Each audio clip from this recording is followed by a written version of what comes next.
Hi viewers, మనం loops గురించి నేర్చుకుంటున్నాం. గత ట్యుటోరియల్ లోపల వైల్ లూప్ అయిపోయింది. ఇప్పుడు నెక్స్ట్ మనం నేర్చుకోబోయేటువంటి టాపిక్ ఏంటంటే డూ వైల్. ఓకే, ఈ డూ వైల్ని ఏ విధంగా మనం ఎగ్జిక్యూట్ చేద్దాం అనేది టర్బో C++ అనే సాఫ్ట్వేర్ లోపల ఓపెన్ చేసి చూద్దాం. ఓకే, ముందుగా మనకి ఈ విధంగా ఓపెన్ అయింది కదా, ఫైల్లోకి వెళ్ళి న్యూ అనండి. న్యూ అన్న తర్వాత కీబోర్డ్లో F5 ప్రెస్ చేయడం ద్వారా మనం ఫుల్ స్క్రీన్ అనేది వచ్చేస్తుంది. గతంలో రాసుకున్నటువంటి ప్రోగ్రామ్ మొత్తాన్ని కూడా తీసేసి ఇప్పుడు నేను ఏం చేస్తున్నానంటే కొత్త ప్రోగ్రామ్ రాసేసుకుందాం. ఓకే వ్యూయర్స్, మామూలుగా మనం లూప్ అంటే ఏమైనా డిస్కషన్ చేసాం, రొటేట్ లేదా రిపీట్ అన్ని మనం డిస్కషన్ చేసుకున్నాం.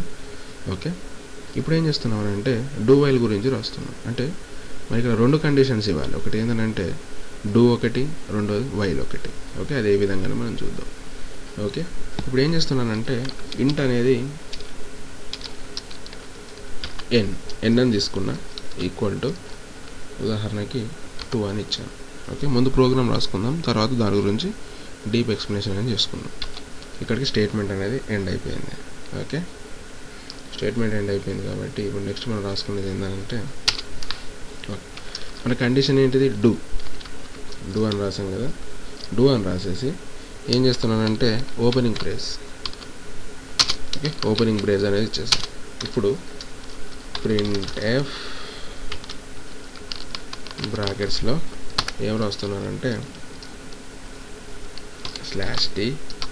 ఇదంతా కూడా ఇందులో రాయాలి, ఇన్వర్టెడ్ కామర్స్లో రాయాలి. మనం ఎప్పుడు రాసినా ఇన్వర్టెడ్ కామర్స్లో రాయాలి. /t %d inverted commas n రాసాం కాబట్టి ఇక్కడికి ఏం చేస్తాం, మనం స్టేట్మెంట్ని ఎండ్ చేస్తున్నాం. ఇప్పుడు చూడండి, n equal to n plus 2. Okay, statement ఇక్కడికి ఎండ్ చేసాం. ఓకే, క్లోజింగ్ బ్రేస్ చేసాం. ఇప్పుడు నెక్స్ట్ ఏం రాస్తున్నానంటే వైల్, వైల్. వైల్ లోపల మనం ఏం రాస్తున్నాం, మళ్ళీ బ్రాకెట్ లోపల n అని ఇచ్చేసి less than or equal to 100. Okay, 100 అని ఇచ్చేసి ఇక్కడికి మనం స్టేట్మెంట్ని క్లోజ్ చేస్తున్నాం. క్లోజ్ చేసి ఇప్పుడు ఏం చేస్తున్నానంటే ఇక్కడ ఇవ్వాల్సింది ఏముంటుంది, ఇంకొకటి గెట్ ch. ఓకే, స్టేట్మెంట్ని క్లోజ్ చేసాం. ఓకే, ఇప్పుడు దీనికంటే ముందు ఇక్కడ వైల్ ఉంది కదా, ఇక్కడ ఏం చేద్దామంటే క్లోజింగ్ బ్రేస్ ఇచ్చాం.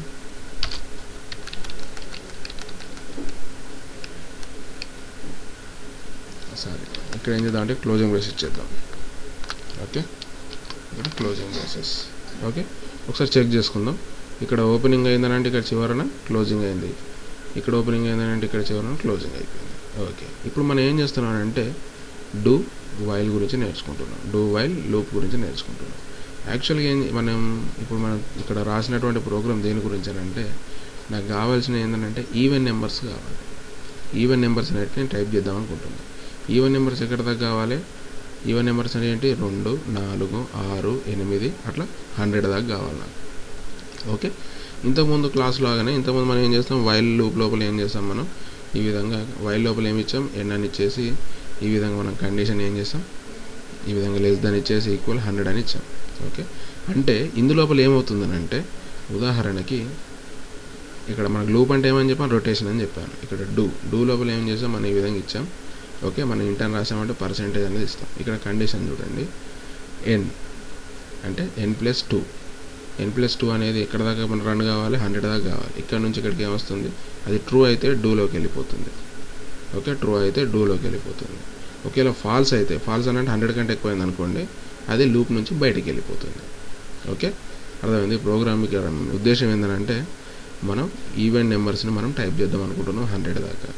ఇక్కడ n n+2 అని అంటున్నాం. ఈ n+2 అనేటటువంటిది ఏం చేస్తుందని అంటే ఒకవేళ ఈ స్టేట్మెంట్ అనేది ట్రూ అయితే ఇక్కడ రొటేట్ అవుతుంది, ఈ డూ మధ్య లోపల రొటేట్ అవుతుంది. ఇప్పుడు 100 తర్వాత మనకు 102 అనేది ఏంటిది, ఈవెన్ నెంబర్. 104 అనేది కూడా ఈవెన్ నెంబర్. కాకపోతే ఏంటంటే ఆ కండిషన్ అనేది ఫెయిల్ అయితే కనుక ఈ లూప్ నుంచే బయటకు వెళ్ళిపోతుంది. కాబట్టి ఇక్కడ మనం వైల్ అనేటువంటిది రాసాం. ఇప్పుడు చూడండి, రన్లోకి వెళ్ళి రన్ అనండి. చూసారా ఏమని వచ్చింది మనకు, 2, 4, 6, 8, 10, 12 ఇట్లా 100 దాకా వచ్చేసింది. అంటే దీని యొక్క ముఖ్య ఉద్దేశం ఏంటంటే మనకు ట్రూ ఫాల్స్ కండిషన్ని మనం బేస్ చేసుకుంటున్నాం. ట్రూ అయితేనే ఏం చేస్తుంది ఇక్కడ n+2 అంటే అక్కడ ఏం చేసాం మనం వైల్ లోపల n++ అని ఇచ్చాం. ఓకే, n++ అని అంటే n అనేటటువంటిది ఫర్ ఎగ్జాంపుల్ 1 అయితే అది 2లోకి మారిపోయి వైల్లోకి వెళ్ళేసి మళ్ళీ చెక్ చేసుకొని ఈ విధంగా వస్తుంది. ఇక్కడ ఏం చేసాం +2 అంటే ఏం చేస్తున్నాం అని అంటే 2. ఇక్కడ n అనేది ఎంత 2 తీసుకున్నాం. 2+2 ఎంత 4. ఓకే, ఇక్కడికి వచ్చేస్తుంది 4 అనేది చెక్ చేసుకుంటుంది. మళ్ళీ కిందికి వచ్చేస్తుంది 4+2 6. మళ్ళీ కిందికి వచ్చేస్తుంది 6+2 ఎంత 8 వస్తుంది. అంటే ఈ విధంగా రొటేట్ అవుతుంది. ఎక్కడ దాకా రొటేట్ అవుతుంది n అనేటటువంటిది ఇప్పుడు 100 అంటే బిలో 100 కంటే బిలో దాకా మనకు, లేకపోతే 100 దాకా అనేటటువంటిది మనకు చెక్ చేసుకొని మనకు అవుట్పుట్ అనేది ఈ విధంగా ఇస్తుంది. ఓకే వ్యూయర్స్, ఈ విధంగా మీరు ప్రాక్టీస్ చేయండి. మీకు ఈ వీడియో నచ్చినట్లయితే సబ్స్క్రైబ్ బటన్ క్లిక్ చేయండి. మీ అమూల్యమైన సందేశాలను కామెంట్ రూపంలో తెలియజేయండి.